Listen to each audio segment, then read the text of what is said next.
Bonjour à tous et bienvenue sur minimachine.net. Je viens juste de recevoir mon Voyo Mini que m'a envoyé Gearbest, gearbest.com. Donc très gentiment, il vient de Chine, la doc est en chinois, tout est en chinois. J'ai pas encore allumé la machine, mais a priori voilà, on est sur vraiment un engin en chinois. Ici c'est la version 2 Go de mémoire vive avec 64 Go de stockage. Celle qui coûte presque 120 € quand même. Et donc ceci est un mini PC sous Windows 8.1 qui tourne avec un Intel Atom Z35 F, si mes souvenirs sont bons.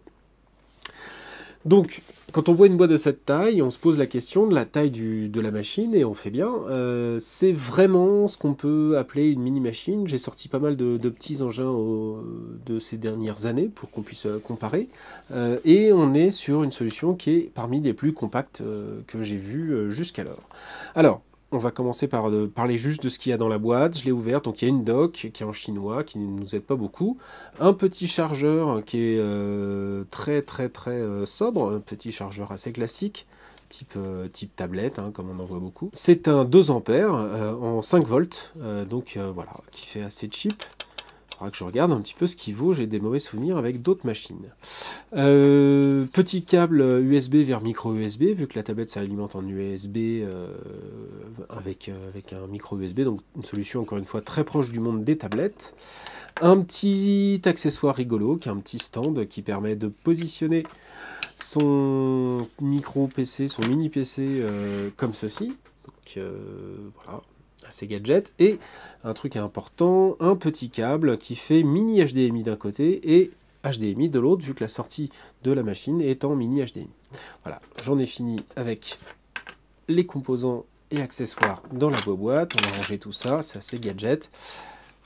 Le mini PC en lui-même, c'est ceci. Donc c'est vraiment une des machines les plus compactes que j'ai vues jusqu'alors.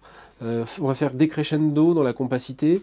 Un NUC par rapport à cette machine-là, donc un NUC beaucoup plus performant. Hein. Alors ici, c'est un Core i3. Plus de connectique aussi. On a 3 sorties vidéo, du gigabit. Enfin voilà, c'est un engin plus sérieux, on va dire, d'un point de vue performance, mais également beaucoup plus imposant. Si on regarde l'épaisseur de la machine par rapport à l'autre, c'est juste impressionnant de voir qu'on est sur un engin de cette épaisseur-là, avec ce Voyo mini PC. Plus compact que le NUC, on a un AD11 Plus de Zotac, un Nano XS, donc la gamme Nano XS, chez Zotac les noms sont toujours à rallonge, donc Zotac ZBox Nano XS AD11 Plus. Très compact, ça c'est un vieux, il est sous AMD Zakat, avec encore une fois beaucoup plus de fonctionnalités, plus de connectique, c'est ventilé, c'est un joli bébé qui commence à dater, mais qui était vraiment une des solutions les plus compactes encore que les NUC, et sorti avant chez Zotac, hein, vraiment un truc assez impressionnant. Donc ça c'est de l'X86, donc des processeurs qui sont capables de faire tourner un Windows 8 classique. Viennent ensuite les machines sous processeur ARM. Alors là j'ai deux Minix, qui sont quasiment les mêmes machines en fait. Celle-là c'est une version reboot de la première, qui les deux sont en Cortex A9. Bon, c'est une solution ARM très classique, qui font tourner Android. Donc là on n'est plus sous Windows, on est dans le monde d'Android.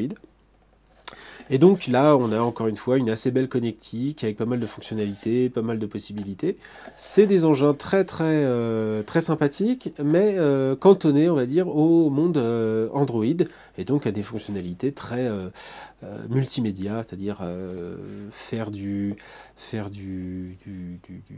la lecture vidéo, du jeu, du surf. Voilà, donc typiquement ces deux engins-là, fonctionnalités assez sympathiques, mais assez limitées dans le sens où on est cantonné à Android.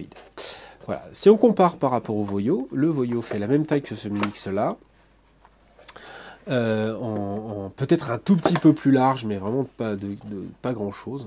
C'est vraiment très proche. Par contre, beaucoup moins épais.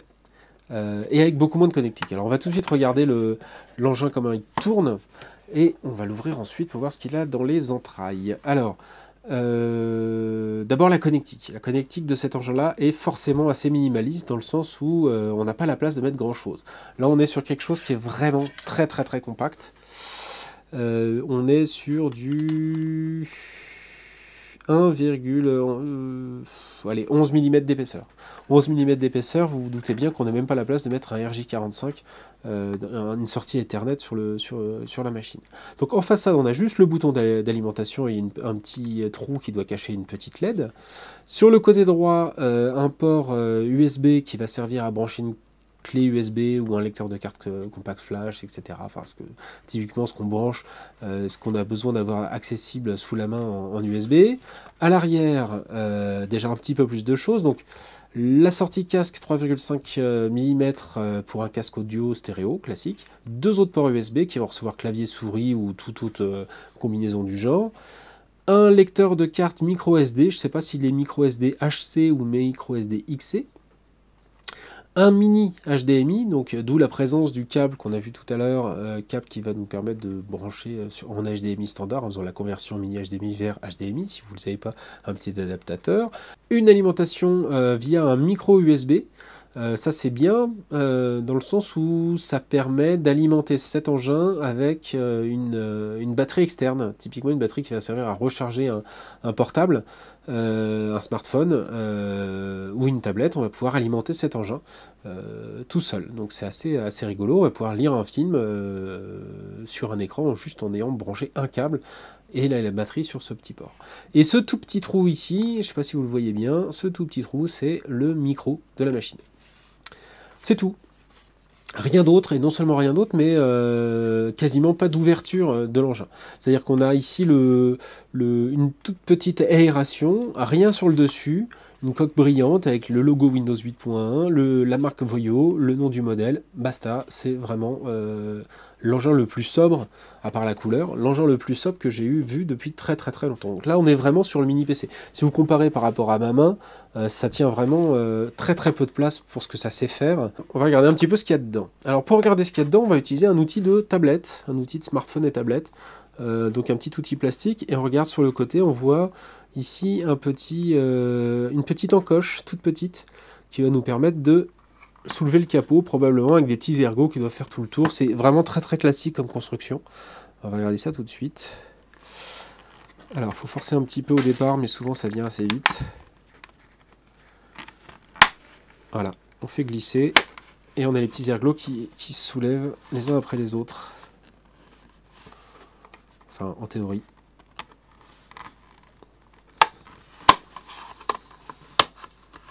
Voilà, ça se soulève. Le dernier doit être facile. Hop! Ah bah voilà, il y a bien une petite batterie.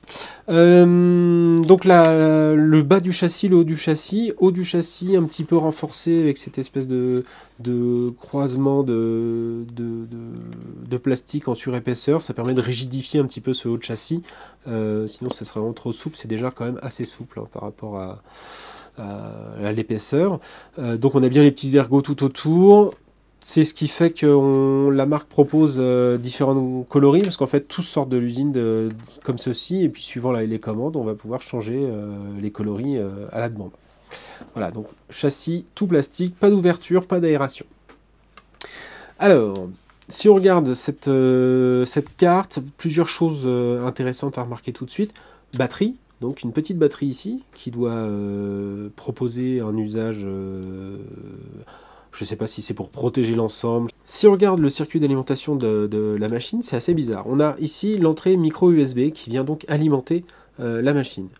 Je ne sais pas comment il circule en dessous, mais on a ici deux câbles qui viennent se brancher sur ces deux petits éléments de la carte mère, la carte fille plutôt. Une nappe qui sort ici, qui vient se rejoindre sur la carte mère, qui vient se brancher sur la carte mère. Et ici, on a deux petits câbles qui viennent se brancher sur la batterie. Donc on a un circuit assez bizarre. Est-ce que c'est pour protéger la carte mère? J'en sais rien. C'est assez étonnant. Qu'est-ce qu'on remarque d'autre tout de suite? Que la carte mère est à l'envers, l'air de rien. On devine sur le PCB que les différents éléments. L'Atom Z3735F est ici, on reconnaît la forme de son implantation. Deux éléments assez riches en connecteurs, ça doit être les 64 Go de MMC qui sont là, l'emplacement probablement de la mémoire vive, 2 Go de mémoire vive. C'est tout, je pense qu'on a d'autres éléments importants ici, mais je ne saurais pas le dire ce que c'est, peut-être le Wi-Fi, peut-être autre chose. Donc très, très bizarre, ce qui est bizarre, c'est d'avoir cette implantation avec le PCB qui est au-dessus, ce qui fait que la chaleur va rester confinée en dessous. Alors ok, il y a une ventilation en dessous, enfin il y a une aération en dessous, mais il y a très peu d'espace pour cette aération, donc on peut se demander comment ça va durer dans le temps d'avoir un processeur qui restera coincé, on va dire, sous cette carte mère. Pas très optimisé tout ça. L'antenne ici, une antenne patch Wi-Fi intégrée, et donc la carte PHY avec un port USB et le petit bouton de démarrage et la petite LED. Donc voilà, c'est à peu près tout, ça a l'air très sobre. On remarque quand même qu'il y a 6 petites vis, dont une qui est protégée par une petite étiquette ici, qui empêche d'enlever cette carte mère et de la retourner et de voir ce qu'il y a en dessous. Donc a priori, on peut rien faire sur ces cartes mères là, moi ça m'intéresse. Par contre, j'ai pas encore l'autorisation du constructeur pour aller farfouiller là-dedans. Un autre élément ici à noter, peut-être 4 petits ports qui doivent être les ports d'un USB supplémentaire à mon avis, qui n'a pas été implanté, mais il doit y avoir la possibilité de brancher un USB en plus ici. Donc ça peut être intéressant pour bidouiller la carte. Voilà, donc très très simple. On va essayer quand même de la démarrer, voir ce que ça donne. Donc je remonte ma caméra. Je vais brancher ceci sur le port. Ça m'intrigue cette LED qui reste allumée. Et je vais essayer de le démarrer. Ou de l'éteindre. Ah, ça y est, ça démarre. Ah, drôle. Donc voilà, pas de branchement, j'ai juste un câble. J'ai juste un câble ici. Ici, j'ai mon bouton. Donc je suis sur la petite batterie. Je ne sais pas quelle capacité est là. Je suis sur la petite batterie et j'ai mon Windows qui est démarré. Donc Windows 8.1 avec Bing. Voilà. Je vais essayer de brancher une petite souris rapidement.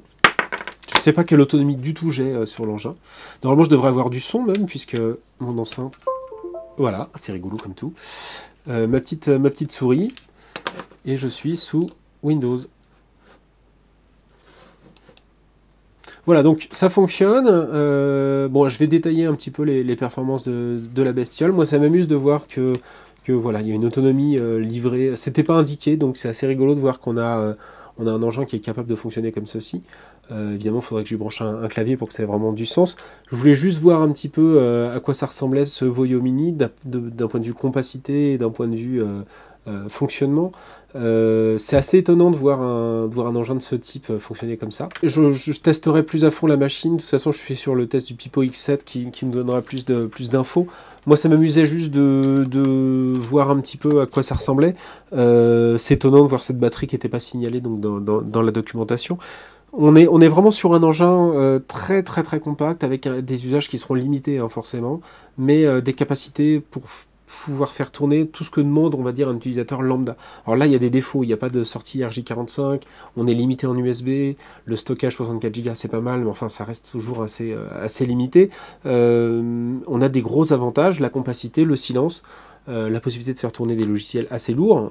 Photoshop tourne sur ce type de processeur là. On a 2 Go de mémoire vive, ce qui n'est pas beaucoup, mais ça suffit pour faire tourner Windows très correctement. On peut jouer à des petits jeux, type Torchlight, ça marche très bien. On peut surfer très agréablement et on peut avoir ce type d'engin dans un coin de bureau sans qu'il prenne ni de place ni d'espace et d'encombrement sonore, et ça c'est vraiment un gros plus. Alors il faut regarder vraiment les capacités vidéo de la machine, regarder la manière dont elle tient le Wi-Fi par exemple. Donc tout ça, ça sera l'objet d'une autre partie du test. Moi ce qui m'intéressait là, c'était vraiment de voir la façon dont ça a été construit chez Voyo et de comprendre un petit peu de quoi est faite cette machine. Donc je suis assez impressionné par la compacité du truc, moins par l'assemblage et l'intelligence, on va dire, de cet assemblage, c'est-à-dire cette carte mère à l'envers. Je trouve pas ça très très malin. Par rapport au Pipo X7 qu'on a déjà vu dans un autre article, on est sur une solution qui est beaucoup moins beaucoup moins encombrante, mais également beaucoup moins bidouillable. C'est-à-dire que là, on n'a vraiment pas d'espace. On ne peut rien faire sur cette machine si on veut la garder en l'état. Par contre, on a cette batterie-là qui va empêcher que la machine saute en cas de micro-coupure de courant, ce qui peut être pas mal. Donc il y a du pour et du contre.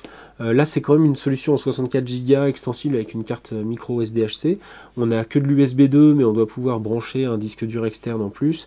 Avec un NAS, c'est le type d'engin qui peut servir à la fois de console, de petites consoles de jeu vraiment light, d'engins pour surfer, d'engins pour faire du traitement de texte, et surtout de solutions vidéo associées à une télé. Donc on verra le reste en détail. Je vais demander à Gearbest qui m'a envoyé la machine, merci à eux, si je peux l'ouvrir, si je peux enlever les petites vis et puis ôter la carte mère, et puis on verra tout ça en détail. Voilà, donc la prochaine partie de ce test, ça concernera les performances. Entre temps, vous aurez le test du Pipo X7 que je suis en train de terminer. Le Pipo X7, de toute façon, déterminera les performances de tout l'ensemble de ces solutions-là. C'est le même processeur, la même mémoire vive. Le MCC peut changer, mais de pas grand-chose. Ce qui va déterminer, en fait, après les performances de chaque élément, ce sera leur réaction à la chaleur, à la durée, à l'usage dans la durée, la qualité de leur Wi-Fi, de leurs composants supplémentaires type Bluetooth, etc. Donc je testerai plus à fond ça, mais je ne ferai pas à chaque fois systématiquement un test très complet de toutes les fonctionnalités de chaque machine. Voilà, vous savez tout. Je vais tout de suite charger plein de trucs sur ce petit engin et on va regarder un petit peu ce que ça donne. Voilà, à bientôt.